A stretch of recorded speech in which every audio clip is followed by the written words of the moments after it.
Friends, ఇప్పుడే అందిన వార్త. సీఎం రేవంత్ రెడ్డికి ప్రమాదం. తీవ్ర టెన్షన్లో నాయకుల అధిష్టానం అంటూ లేటెస్ట్ అప్డేట్ అయితే రావడం జరిగిందండి. ఆ వివరాలు ఏంటనేది వీడియో రూపంలో తెలుస్తుంది. వీడియో స్కిప్ చేయకుండా పూర్తిగా చూడండి. అప్పుడే కంప్లీట్ ఇన్ఫర్మేషన్ అయితే అర్థమవుతుంది. మీలో ఇంకెవరైనా సరే మన ఛానల్ సబ్స్క్రైబ్ చేయకుండా వీడియోస్ ఉన్నట్లయితే దయచేసి మన ఛానల్ సబ్స్క్రైబ్ చేసుకొని బెల్ బటన్ యాక్టివేట్ చేసుకోండి. అదేవిధంగా చూస్తున్నారు కానీ లైక్ చేయడం మర్చిపోతున్నారు. దయచేసి లైక్ చేయండి. లేట్ చేయకుండా వీడియోలోకి అయితే వెళ్ళిపోదామండి. మనం పార్టీ మారిన ఎమ్మెల్యేలకు తెలంగాణ హైకోర్టు భిక్షాకిచ్చింది. ఒక పార్టీలో గెలిచి మరో పార్టీలోకి వెళ్లిన ఎమ్మెల్యేలపై వేటు వేయాల్సిందని స్పీకర్ గడ్డం ప్రసాద్ కు ఆదేశాలు అయితే జారీ చేసింది. ఈ మేరకు 4 వారాల గడువు ఇచ్చింది. 4 వారాల్లో చర్యలు తీసుకోకపోతే సుమోటోగా తీసుకుంటామని పేర్కొన్నారు. కాగా బీఆర్ఎస్ బీఫామ్ మీద ఎమ్మెల్యేలుగా గెలిచి కాంగ్రెస్ లోకి ఫిరాయించిన ముగ్గురిపైన అర్హత వేటు వేసేలా స్పీకర్ను ఆదేశించాలని కోరుతూ దాఖలైనటువంటి పిటిషన్లపైన వాదనలు ముగించినటువంటి హైకోర్టు సోమవారం తీర్పు అయితే వెల్లడించిందనమాట.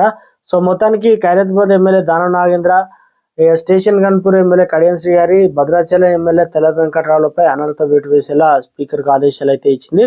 అనర్హత వేటు వేయాలని చెప్పేసి బీఆర్ఎస్ కేంద్ర ఎమ్మెల్యేలు పాడి కౌశిక్ రెడ్డి, కేపీ వివేకానంద గౌడ్ వేరువేరుగా హైకోర్టులో పిటిషన్లు అయితే దాఖలు చేసిన విషయం తెలిసిందే.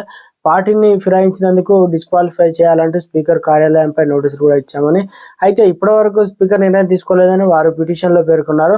దీంతో ఇవాళ విచారణ జరిపిన హైకోర్టు వేటు వేయాలని చెప్పేసి స్పీకర్కు ఆదేశాలు అయితే జారీ చేసింది అనమాట. మొత్తానికి ఊహించని విధంగా సీఎం రేవంత్ రెడ్డి ఏదైతే తెలంగాణ రాష్ట్రంలో బీఆర్ఎస్ సంబంధించిన కీలక నేతలను కాంగ్రెస్ లోకి చేర్చుకోవడం, బీఆర్ఎస్ ఎల్పీని విలీనం చేయడం, ఇక ఇతరులు వచ్చినా కూడా చేర్చుకునే పనిలో ఉన్నారు. అయితే మొత్తానికి ఇప్పుడు వారికి ప్రొటెక్షన్ కోసం లేకుండా వెళ్ళిపోయింది. అంటే డిస్క్వాలిఫై అయ్యే అవకాశాలు, ఎమ్మెల్యే పదవులు కూడా రద్దయ్యే ఛాన్స్ ఉంది. కాబట్టి మేమే చర్యలు తీసుకుంటాం, లేదంటే 4 వారాల సమయం ఇస్తున్నాం, స్పీకర్ తగు నిర్ణయాలు తీసుకోవాలని చెప్పేసి ఒక ప్రమాదం అయితే పొంచారు. అంటే వచ్చే వారికి భరోసా లేదు, వచ్చిన వారికి కూడా భరోసా లేకుండా చెప్పే ప్రయత్నం అయితే చేశారు. మొత్తానికి సీఎం రేవంత్ రెడ్డి ఇటీవల కాలంలో ఏదైతే కేసీఆర్ ఎంతమంది ఉంటారు మీ దాంట్లో, ఎప్పుడు ఎవరు బయటికి వెళ్ళిపోతారో తెలియదు.